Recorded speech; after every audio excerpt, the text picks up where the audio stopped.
Halo, ketemu lagi dalam Ide Ruby in the Car. Ini bukan karena micro sleeping sih, karena ini masih pagi dan lebih motivasinya karena kalau kita menyadari itu kesimpulan bahwa IQ kita 70-an itu kayaknya nggak salah gitu ya. Nah, jadi memang bangsa kita bodoh itu yang mau tak tulis ya kayaknya ya. Jadi di dekat rumah saya ya, di jalur ini tuh ada tanda dilarang masuk itu yang merah, lingkaran merah, ada strip putihnya tuh. Terus kemudian di bawahnya ada tulisan kecuali roda 2. Nah, saya berpikir bahwa orang yang di jalanan itu mestinya sudah punya surat izin mengemudi. Entah gimana dapatnya itu artinya mungkin bisa aja cuman bersin terus dapat SIM gitu, atau memang harus tes. Tapi kalau tes saya nggak percaya. Saya pernah nyoba dan gagal sampai akhirnya harus anjing gitu tadi sampai dapat SIM ya.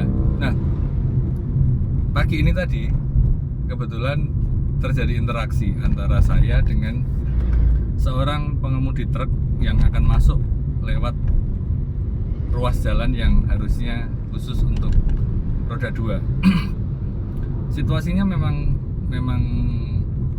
crowded ya di perlintasan itu. Jadi itu ada jalan raya, ini jalan Solo Jogja bypass yang dilewati kendaraan-kendaraan besar.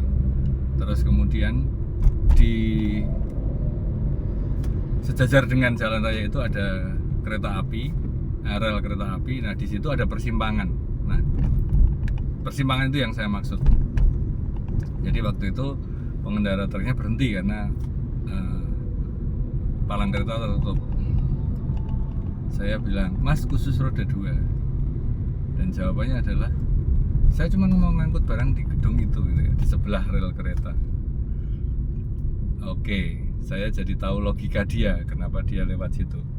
Bukan dia tidak tahu, bukan dia tidak sengaja, tapi dia sengaja lewat situ karena dia akan mengambil, ngangkut atau muat ya tadi dia bilang. Pokoknya urusannya itu sama gedung di sebelah rel kereta. Nah, dia bukan satu-satunya orang yang lewat situ kok. Saya tanpa mengklasifikasi atau melevelkan antara pengemudi truk dengan pengemudi Pajero misalnya, tapi ternyata sama saja. Sama saja itu artinya ada juga Pajero lewat situ, ada juga Fortuner lewat situ, ada juga Innova lewat situ. Kalau memang kita mengklasifikasikan kendaraannya gitu ya.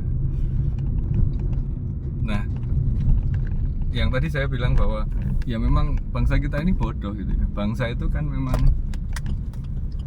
sekumpulan orang kan yang sepakat hidup bersama dalam satu wilayah kayak gitu. Dan memang si pengendara truk ini menjadi salah satu sampel aja, karena saya berinteraksi dan saya tahu alasannya dia. Yang lainnya saya tidak berinteraksi. Cuman dugaan saya, mereka pasti punya alasan. Di luar tidak tahu, tidak memperhatikan, atau lupa gitu ya. Di luar itu tuh mereka pasti punya alasan. Nah, salah satunya tadi cuma deket. Di situ juga ada sekolah swasta yang cukup terkenal di kota kami. Saya nggak tahu apakah logika itu juga orang tua murid yang mengantar anak-anak sekolah juga punya logika. Lah, sekolahnya cuma situ gitu. Kalau memang begitu ya, makanya banyak kendaraan roda 4 atau beroda lebih dari 2 yang melintas di jalur itu. Nah, alasan-alasan yang saya duga, ini saya duga aja ya, saya duga adalah karena tahu di situ ada nggak boleh masuk, tapi karena buru-buru, karena tidak ada petugas, tidak ada polisi. karena kenal pejabat atau kenal polisi. Terus apa lagi ya? Ya tadi cuman deket situ gitu ya. Jalannya sepi dan lain sebagainya. Ini paling tidak saya ketemu itu kan. Bukan karena nggak tahu ya. Nah, kenapa saya bilang bodoh?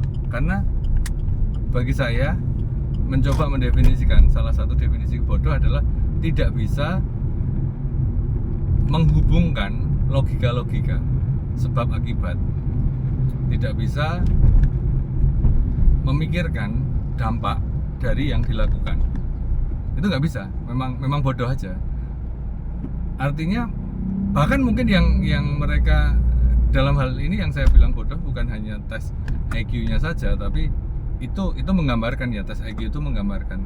Misal pun orang dengan IQ 120 atau bahkan lebih tapi tetap lewat di tempat itu, ya menurut saya itu bodoh gitu. Kalau anak saya bilangnya nggak bodoh deh, saya sudah mengajari, itu dungu sebenarnya. Kalau bodoh itu diajarin gitu akhirnya bisa, akhirnya mampu. Tapi kalau dungu ya emang nggak ngerti, dia bakalan ngerti kenapa gitu ya, hanya untuk kepentingannya sendiri.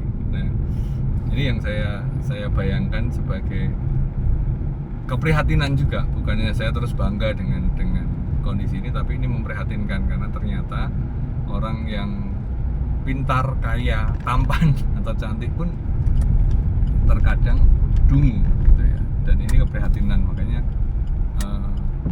bagaimana kita menyikapi hal ini, saya pikir memang perlu banyak belajar, bukan hanya teorinya, oh tulisan seperti ini nggak boleh masuk atau dilarang lewat sini, bukan hanya itu, tapi dia mengerti, oh iya ini perlintasannya cukup crowded, kalau saya melakukan itu akan menghambat lalu lintas.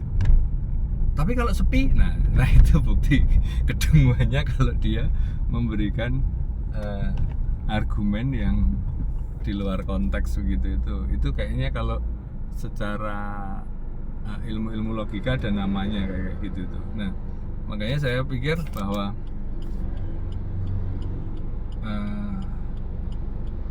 kita mungkin sekolah dan rumah ya menjadi cara untuk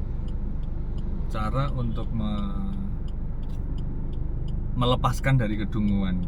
Nah, bahkan saya berpikir tadi itu kebodohan atau kedunguan itu terjadi bukan by accident, tapi by design, walaupun by design yang tidak disengaja gitu ya.